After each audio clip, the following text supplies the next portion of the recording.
So welcome back to another rebuild here on NBA 2K24 Next Gen. In today's video, we are definitely a few days late, but we are doing the Toronto Raptors side of the blockbuster Pascal Siakam trade. I've already given a lot of my thoughts on this deal when I did the Pacers side of this rebuild just a few days ago, but we're going to go ahead and do the Raptors side today. I'll read you off the trade just in case you live under a rock. You have no idea what it was, but the Indiana Pacers have acquired All-Star forward Pascal Siakam in a trade that sends Bruce Brown, Jordan Nwora, and 3 first-round picks to the Toronto Raptors. So I'll dive into more what I think about the return for Toronto once we get into the video, but clearly a blockbuster trade still a few weeks before the deadline. I'm hoping it's forecasting some big trades around February because I love trades. I really do. It makes better content for me, and I know you guys enjoy watching it. So, yeah, a blockbuster nonetheless. Pascal Siakam, I think, was the second to last member of that 2019 championship team left in Toronto. I'm pretty sure it's just Chris Boucher at this point. So, yeah, it is a new era in Toronto, if you will. As always, let me know any other video ideas down below in the comment section. I know you guys probably have tons of ideas for me. Of course, we're waiting for more trades to likely happen. We're getting to that time of year, everybody's favorite time of year.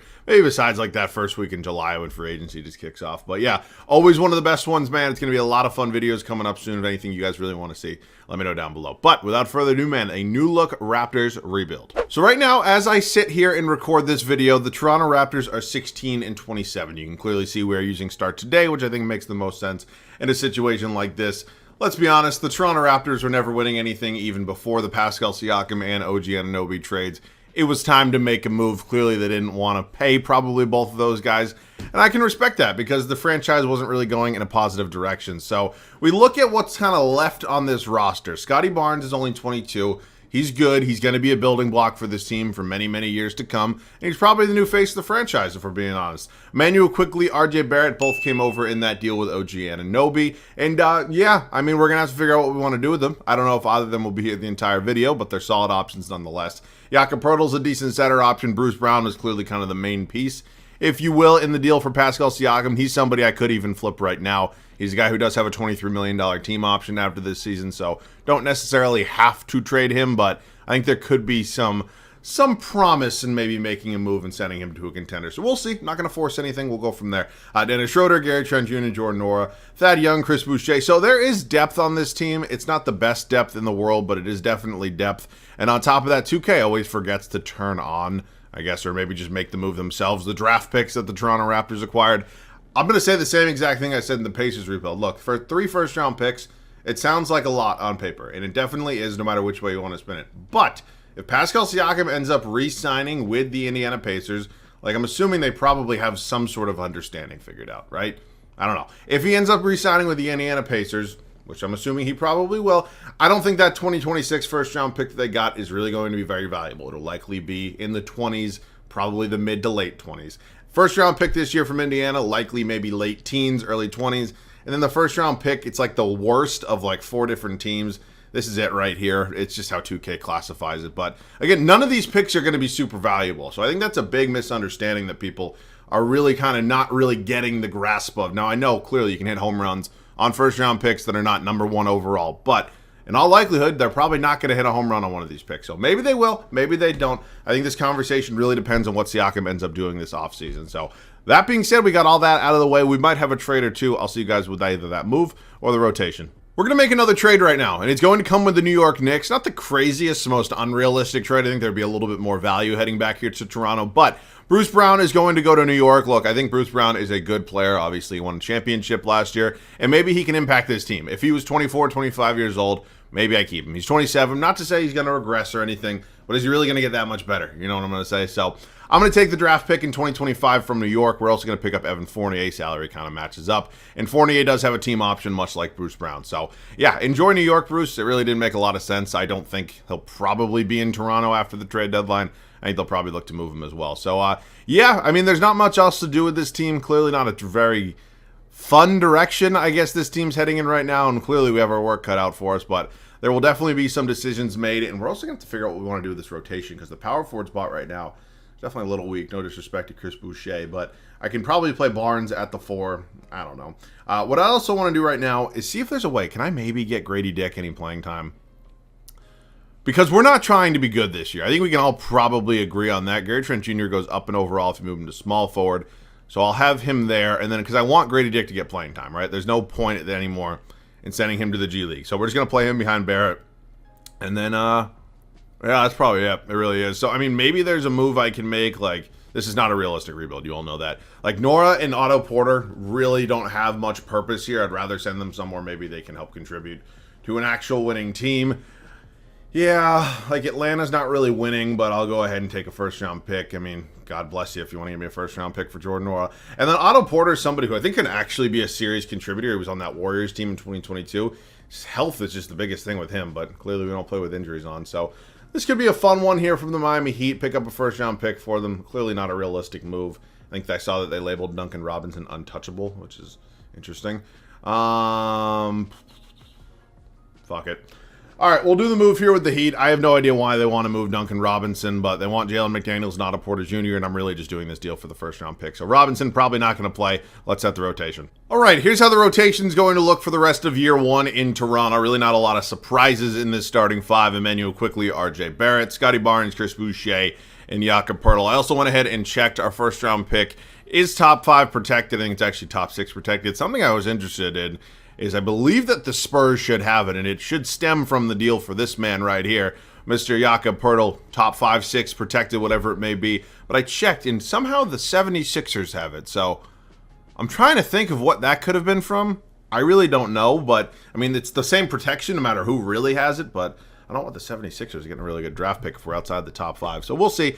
It is technically top 6, so if by some means we land at number 6, I'm going to take the draft pick back because you can't actually protect something top 6 here in 2K. Another one of these brilliant features that the most realistic basketball game out there has. Dennis Schroeder going to be my 6th man. He moves to the bench with the addition of Quickly, Gary Trent Jr., my backup 3. Grady Dick, I'm playing him. I want to go ahead and develop the man, even though he might not help us win games immediately. He's a 70 overall. We got to work on that. Thad Young is going to be here. He's my backup 4. And then Bruno Fernando, who we acquired in a deal, will be my backup center. So, yeah, we're not good. I'm not going to sugarcoat it. This team is not supposed to be good this year, and we'll go from there. Hopefully we end up sucking. I don't know. We'll see. I will see you guys, I guess, at the end of year 1. 35-47 is how we wrap up the first year here in Toronto. I have a sneaky suspicion it's not going to be good enough for a top 6 pick, but we will see. Time will tell. Nikola Jokic, that is his 3rd career MVP. He's 0.4 assists off of averaging a triple-double. Dude is insane. Victor Wembanyama is your Rookie of the Year. Chris Paul is somehow in Dallas. How? I have no idea. I'm not even going to pretend to know, but yeah. Add another guard into that mix. Victor Wembanyama also wins a D-point in his first year. Jalen Johnson, most improved. Anthony Edwards, clutch player of the year. Nick Nurse, head coach of the Philadelphia 76ers, takes home coach of the year. So I think it's a safe bet that we're not in the playoffs, which is kind of exactly what we wanted. Yeah, we are the 11 seed. So, I mean, unless something absolutely insane happens, we're not going to have our draft pick this year, which is fine. It kind of hinders the rebuild a little bit, but same end goal. So, R.J. Barrett, our leading point scorer. Scotty Barnes behind him. Emmanuel Quickley. Duncan Robinson didn't actually play for us, but I guess that was just his averages from Miami. Rebounds per game was Poeltl, and assists Scotty Barnes. So, we'll sim through the playoffs. We are obviously not in it. Go ahead. Oh, is it like tilted to the right? It's like, I don't know. Kawhi Leonard is your Western Conference Finals MVP. Donovan Mitchell, Eastern Conference, and the Cavs going to win it all. They've been playing some really good basketball recently, and Garland and Mobley have been out, so good for Cleveland. Jarrett Allen, also been balling out recently, your Finals MVP. All right, it is time for the offseason. This is going to be, I don't want to say a make or break offseason for us, but it's going to tell us a lot about this team and kind of which direction we want to go. Do we want to go all in? Do we want to get younger? What is it going to be? We will decide that right now. So our pick is currently projected to be, it's number 9 right now. So unless it is 6 or higher, I don't get it. So let's go ahead and sim through this real quick. And it sits right there at number 9. Meaning we're not going to have the 9th overall pick. I have no idea how. I'm trying to think of a deal between what trade happened between the Spurs and the Sixers that would have netted them the Raptors first. Unless that's just a 2K fuck up. Because I'm almost positive that the Spurs should have it from the Jakob Poeltl deal. Maybe I'm making things up. I don't know. Staff signing, Darko Rajonkovic. I can't pronounce this dude's last name. Horrible with names. You guys know this. But Darko here, I don't think he had a fair shot at his first season here in Toronto. Clearly going ahead and making 2 big moves, both in real life and in 2K. So I'll give him one more year. And I really just liked his press conference when he was yelling at the officials. It was really funny. All right, we do have the 17th overall pick from the Pacers and then 23 overall from the Clippers. So 2 first-round picks is definitely nice. I plan on making at least one selection, so whether I want to trade up, whatever the situation may be, I will obviously show you guys, and I'll see you guys with that move. We're going to try to make a deal here with the Oklahoma City Thunder. If we had our own pick, it would have been number 9 overall. Instead, I want to move up to number 6 overall. This is Duncan Robinson. These are the 2 first-round picks we have from this year. Why don't we make a deal, Oklahoma City? Didn't think so. I'm sure there's maybe somebody else in here. Like, you want Bruno Fernando, you can have him. Okay, that's it. All it takes to move up a bunch of spots. So, number 6 overall is definitely not, top of the top, but it's definitely not nothing as well. Stephon Cassell goes number 1 to the Spurs. Alexander Sarr, number 2, would have been a fun selection. Ron Holland, number 3. Donovan Clingan, 4. And number 5, Zachary Riziker. So, we have some options here. There are definitely some options in terms of which direction we could go. But I actually kind of want to go ahead and see if there's a way for me to get Alexander Sarr. He's not somebody I've really ever traded for before. Pistons just gone ahead and drafted him. Like, what if I just do this and I throw in, like, Boucher? I just want to say, I'd have to get an offer for him because you can't manually do it. So, Pistons. Oh, okay. We'll work on this. I don't want Clint Capella. I also don't really want to give up Dennis Schroeder. Can we just do this? They want more first-round pick. Yeah, again, I don't really have much interest in Capella. I don't really want to give up Grady Dick, and there's really nobody else here. So it's going to really have to be draft picks. How about 2028 from Miami Heat? Okay. We got our new center here in Alexander Sarr. Clearly the power forward spot is something that we have to figure out, but Sarr is going to go ahead and be my new starting center. Very excited about that possibility. I'm going to bring back Fournier. Clearly not a realistic rebuild, so we'll find a trade for him. Definitely want to go ahead and pay Emmanuel quickly. Keir Lewis Jr. for $9, almost $10 million. It's just not going to happen, unfortunately. Meh, it just doesn't really move me. So we look at free agency. Emmanuel Quickly is kind of our one big free agent. It's funny you get to see Pascal Siakam here. I mean, maybe you could go out and make an offer. How funny would that be? But no, I'm not going to go ahead and do that today. We still have to figure out the power forward spot, though. That kind of goes without being said. Or the small forward spot, or the shooting guard spot. I mean, there's a bunch of different options because realistically, I can play Barnes at the 4. I can play Barrett at the 3. It's just figuring out who we can get realistically. So this free agency class doesn't really get me too excited. I would love to get a guy like Tyrese Maxey, but unfortunately we know damn well it's going to get matched. So, and then there's really not a lot of other like mind-blowing talent here. OG Anunoby would be fun. Not going to bring him back. So yeah, might be trade time. We're going to try to work out a deal here with the Memphis Grizzlies for Jaren Jackson Jr. The former Defensive Player of the Year would slide really nicely into this lineup. We have a gaping hole at our power forward position, and I'd like to see what we can do here. So Jakob Poeltl is a very nice center. He's not really a game-changing center. We went ahead and traded for Alexander Sarr on draft night. He's kind of the future of our 5 position. Grady Dick's nice. He definitely could have developed him a little bit. I just don't know if we really have the time right now here in a 3-year rebuild. So he'd be in this trade as well. How about we make a deal? They want 2 first-round picks, and they'll give me Brandon Clark, who actually could be a nice bench piece for me.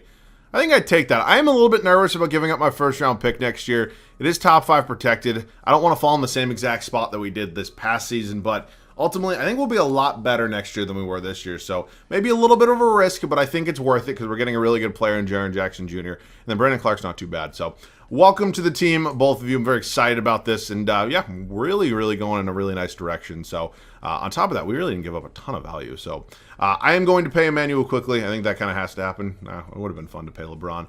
What other bench pieces do we need, though? So we're going to be good at point guard. I do need to figure out a backup shooting guard and small forward and power forward. Yeah, we got a lot of bench pieces to work out. Okay. Starting with the shooting guard options, Malik Monk could be fun. He has 4 offers right now. 3 or $53 million offer from the Kings is his number 1 at the moment. Small forward, could just bring back Gary Trent Jr., which is what I'll probably end up doing. Then the power forward options are okay. They're not bad. There's a couple guys in here I wouldn't mind taking a flyer on. Like, how much does Patrick Williams want? Yeah, right, buddy. Okay, let's just go ahead and do this. I think Malik Monk would be a really nice piece. Now, do I have enough to hang on to him and not renounce quickly? I do not. Meaning, yeah, never mind. I guess that's not happening. Let's just not renounce everybody then. Yeah, that kind of sucks. I thought I had a little bit more space to play with. Unfortunately, I do not, meaning I'm just going to probably pay Malik Monk, or not Malik Monk. I'm going to pay Emmanuel quickly, and we're just not going to risk it. So, he actually doesn't really want a lot of money, which is relatively nice. I'm not going to renounce Gary Trent Jr., even though he has a $22 million cap hold. But now we have to figure out the bench, because we got our point guard back. Shooting guard still needs to be cleared up. I am also going to trade Evan Fournier right now, because, yeah, he was not in the long-term plans. I really only kept him and picked up his option just to include him in a trade. So Yeah, I still actually can pay Malik Monk. It's probably from the Fournier trade. How many offers does he have, and what's the price tag? The number one is 53 over 3. I'm just pulling out my phone and seeing what the price is. I'm not good with numbers. 53. It's about 17 and a half a year. Would I pay him about 18? I think I would. I think he'd be a really good shooter out the bench for us. So welcome to the team, Malik Monk. Now we have to figure out some other spots, most notably the small forward and the power forward, because we're pretty much good everywhere else. So it's going to let me bring back Gary Trent Jr. I'm almost positive. I look at the power forward option. A guy like Saddiq Bey definitely could be a fun idea. Is it going to accept the offer? He is. Okay. And then please let me go ahead and pay Gary Trent Jr. It's going to let me do that. So you know what? We've had a lot of fun here. I think we've made a lot of moves that are going to help us both now and in the long run. So this team might not look, unbelievable on paper, but I'm excited. I'll see you guys at the start of year number 2. All right, so it is year 2 here in Toronto. We have kind of revamped this team a little bit. I don't know if we're in the top upper echelon of Eastern Conference contenders, but we are definitely on the right path. I think this team could be fun. To menu quickly, RJ Barrett remains our backcourt. Barnes here at the 3. New addition here in Jaren Jackson Jr. as our power forward. And then went ahead and made the trade, and Alexander Sarr is our starting center. The bench is really, really damn good. Malik Monk going to be my 6th man here. Dennis Schroeder follows him. Saddiq Bey, new addition. Gary Trent Jr. is back, and then Brandon Clark, our 5th. And I guess 5th and final bench piece. He's number 10 overall. You get what I'm saying. Yeah, I have really no idea what to expect with this team. Because I think on one side of it, we could be like top 3 seed. But I think more realistic, probably about 5 or 6. So time will tell. I will see you guys at the end of year 2. Definitely a bit of a surprise. Not Nikola Jokic winning his 4th career MVP. But us going 60 and 22 throughout this regular season. I thought we had a chance to be a top 3 seed as I kind of kicked off before year 1 started, but yeah, 60 wins feels like it was a bit of an over-accomplishment, so we'll see. But oh my god, Nikola Jokic is fucking insane. Alexander Sarr, rookie of the year for us. I'm very happy we made the trade for this man. 15 points, 9.5 boards, 2.5 assists. Field goal percentage, 3-point percentage could definitely go up a little bit, but he is a big man, so it's okay. Well, field goal percentage should be higher, but you understand what I'm saying. Cam Thomas always wins 6th man of the year, averaging 23, 24 points a game. I don't know. Me personally, I just throw him in the starting lineup, but what do I know? Victor Wembanyama, that is a 2nd Stepoy, and in his 2nd, I can't fucking speak. Precious Achiuwa, most improved. Nikola Jokic, clutch player of the year. Darko, coach of the year. Hell yeah, baby. Okay, it is playoff time. And just playoff time, we are the 1 seed here in the Eastern Conference, and we had the best record in all of basketball. So I'm not really sure kind of what it was with this team. I mean, we were just pretty damn good everywhere. So excited to see how the playoffs go for us. I'm not going to get my hopes up too much because, again, I still do think that we overachieved a little bit, but we'll find out. Us in Orlando, Trey Mann, Jalen Suggs, Franz Wagner, Paolo Banchero, Jalen Duren is a fantastic addition. I don't know how the hell he ended up there, but he did. And let's see what happens here against the 8-seeded Orlando Magic. They win Game 3 on their home floor. We win Game 4. We're moving on to these semis, and we are going to be taking on the Detroit Pistons here. Cade Cunningham, Jaden Ivey, Azar Thompson, Isaiah Stewart, Clint Capella. This would not be a good front court. What is Mitchell Robinson doing here? Do you just like a bunch of big men here? I mean, everybody. It's insane. Okay, East semis. We are 1-1 right now with Detroit. We go down 2-1. Oh, my God. Okay. They blow a 3-1 lead. Us in the defending champion Cleveland Cavaliers here in the Eastern Conference Finals. Elite backcourt, elite front court. Isaac Okoro in there as well.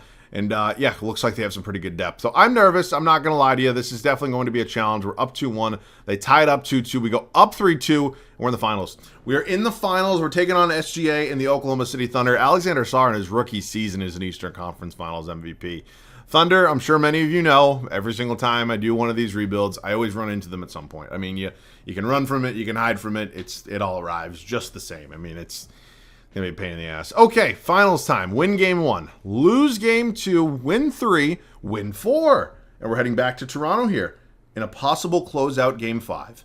Are we really gonna do this? Oh my God! Holy shit! I don't know. 3 minutes away from a championship is not something I thought I was going to be saying before we started simming this season. Now, look, I knew we had some promise and some potential, but this really feels like it's a bit of an overachievement. So, I'm happy, don't get me wrong, but I don't know. When 2K blesses me, I'm not going to question it. So, that is the championship. I guess we'll just chat about the Raptors right now. Look, I think the Raptors really since 2019. Since that championship, Kawhi Leonard was obviously a one and done in Toronto, and he made it a very impactful one, but there was really never anything about the Raptors that was like championship contender. It felt like they were kind of idling a bit, and honestly, I'm happy they made the move that they did because that franchise really didn't have a direction. So it is, I don't want to say strange because Emmanuel Quickley and RJ Barrett are good, but it's not it's a rebuild, but it's not. I think it's more of like a retool.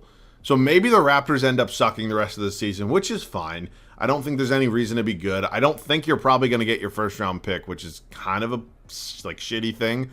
But ultimately, I think that this team has a guy in Scotty Barnes that they are very confident in, and I don't blame them.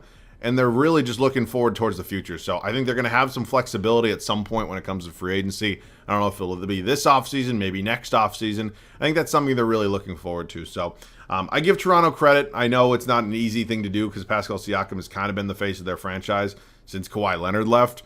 And they decided to make the move. The OG Anunoby move was huge too. But I don't know. I think Toronto got away pretty well here. So I stand by what I said, though. I mean, if Pascal Siakam ends up re-signing in Indiana, which I'm assuming he probably will, and Toronto doesn't hit home runs on these picks, the cost of 3 first-round picks really isn't as much as it maybe sounds like on paper, because people really get caught up with actually what the draft picks are, but without seeing, what picks are they? What's the protections on them? So that's where people get a little bit carried away sometimes. But I liked this deal for both sides because there still is an element of risk for Indiana, right? Pascal Siakam can depart this offseason. There's really nothing holding him in Toronto. So I get it, but I think it was a calculated risk from the Pacers, a move I like. And I think Toronto did pretty well in the deal. So I give both teams a lot of credit. Going to be a fun one to see how both of these teams look for the rest of the season. But we're winning a championship here right now in year 2. And not something I necessarily expected, but we'll definitely take. So Alexander Sarr, you want to give me a quick screen? Let's go up. Get you a dunk, big man. All right, man. I'll see you guys with the finals MVP. Year 2 championships are always fun. Scotty Barnes is your finals MVP. Now, I was not expecting that. I'm not going to sit here and lie to you guys, but oh my God, LeBron was a Sixer.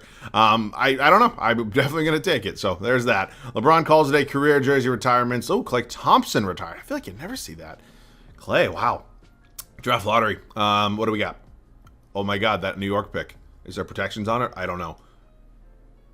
Oh my God, there's not. We have the 3rd overall pick. The Rockets have 1 and 2. But we have number 3 overall. Holy shit, I did not think the New York Knicks were going to be that bad. I really didn't. So, up to the draft now. I'm pretty sure. Is that the Evan Fournier trade for Bruce Brown? That's insane. 3rd overall pick is fun. In terms of moves with this team, I don't really think there's going to be anything crazy. Maybe there's an upgrade somewhere, but in all reality, I'm probably just going to run it back with a very similar... Like Brandon Clark, 3rd overall pick. What do I got? Whoa. I like Emmanuel Quickley. I really do.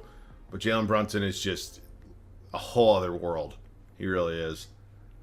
Oh, man. I'm going to do it. Look, we won the championship as with Emmanuel Quickley as our starting point guard. There's absolutely nothing wrong with him, and I didn't have to make the trade. But when Jalen Brunson comes, I'm not going to say no. So, yeah, I guess we just give New York their pick back. No team player options. We look at qualifying. Scotty Barnes is going to be a free agent. Coming off a finals MVP, the man is going to be expensive. He's a very, very good player.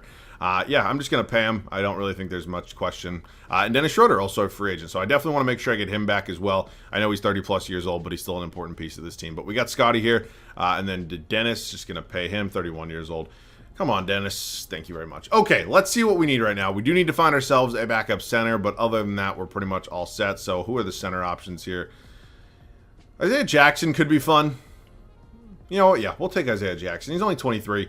And maybe not like a game changer, but he's good enough. All right, man. So I know we still have a lot of draft picks, but ultimately I just really didn't need them today. And I don't know. I don't really want to make any other moves. So I'll see you guys at the start of year 3. 3rd season here in Toronto, and we are ready to go. Last year we won a championship and still decided to make a major move. As I mentioned, there was nothing wrong with Emmanuel Quickley, but when I can get Jalen Brunson, I don't want to say for nothing because I still did give up the 3rd overall pick, but that 3rd overall pick clearly wasn't going to be very valuable to me. I had to take it. So Jalen Brunson, our new starting point guard. We have RJ Barrett here right next to him. Scotty Barnes, Jaren Jackson Jr., Alexander Sarr rounds out the starting 5. The bench is still very, very good. Malik Monk remains our 6th man. Gary Trent Jr. follows him. Dennis Schroeder, I give him 15 instead of 18, mostly because we upgraded at the point guard spot. Don't need a backup point guard as much. You understand. Sadiq Bey here, and then Isaiah Jackson rounds out our 10th and final spot. So we won it all last year when I wasn't expecting to. This year I expect to win. Hopefully we still win. See you guys at the end of year 3. What is that? Career MVP number 5 for Nikola Jokic? I've literally lost count. More importantly, we go 63-19.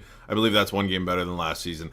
Taewon Pettyway. I'm probably butchering the pronunciation, but he's your Rookie of the Year in Brooklyn. Jaden Hardy, 6th Man of the Year in Dallas. Oh my, I mean, just rename the award at this point. Ron Holland, Most Improved. Anthony Edwards, Clutch Player of the Year. Darko wins his 2nd straight Coach of the Year. Hopefully 2nd straight championship. Let's dive into it. We were 3 games up on Detroit, who looks like they are very much up and coming. Could be a bit of a problem for us. That's not what I was looking for. Let's dive into some numbers right here in terms of points per game. Yeah, I mean, everything about this team, nothing's going to blow you away statistically, right? Everything is just really well spread out, and I think this team fits really well together, so I'm excited. New York here in round 1. We sent Emmanuel quickly, I guess, back. We did take Jalen Brunson from them. There's just no way a Julius Randle-led team is moving me whatsoever. Okay, wow, that actually went to 7. Philadelphia, Tyrese Maxey, Jalen Suggs, C.J. Moore, and Dorian Finney-Smith. I can't even get over the fact that LeBron was here last year with Embiid and Maxey, and we somehow didn't even have to face them at all. So I don't know. I mean, that feels like a little bit of an underachievement, but it is the Philadelphia 76ers in the 2nd round of the playoffs. So Eastern Conference Finals, Pistons, young, up, and coming, and it really doesn't look like much has changed from last year. It looks like Miles Bridges is a new addition. I don't really think this team's better than us. I'm not going to sit here and pretend that they are. So they are 2-2 right now. We go up 3-2. We're back in the finals, and we're just running it back from last year. Alexander Sarr is a monster. I'm very happy I made the draft night trade for him. We know how good the Thunder are. There's really no surprise here. They did lose out on the pedophile, but other than that, they are still a very, very good basketball team. So let's see what happens here. Same result as last year? Same. Nope. Same result as last year. Come on. Fuck you, 2K. Fuck you. Okay, man. More importantly, we won 2 championships, which was really my goal of this video. Just giving some comfort to Toronto Raptors fans, because I know you're probably going through it right now. I don't blame you. All right, man. That is it. This was a fun rebuild. I didn't know what direction it was going to take. I was hoping for 1 championship. It got us 2, which is always awesome. So that is it for me. Of course, let me know any other video ideas down below in the comment section. Fresh week of videos requires a fresh week of ideas. Let me hear it down below, fellas. I appreciate it. That's it for me. As always, thanks so much for watching. I love you guys. I'll catch you guys all in the next one.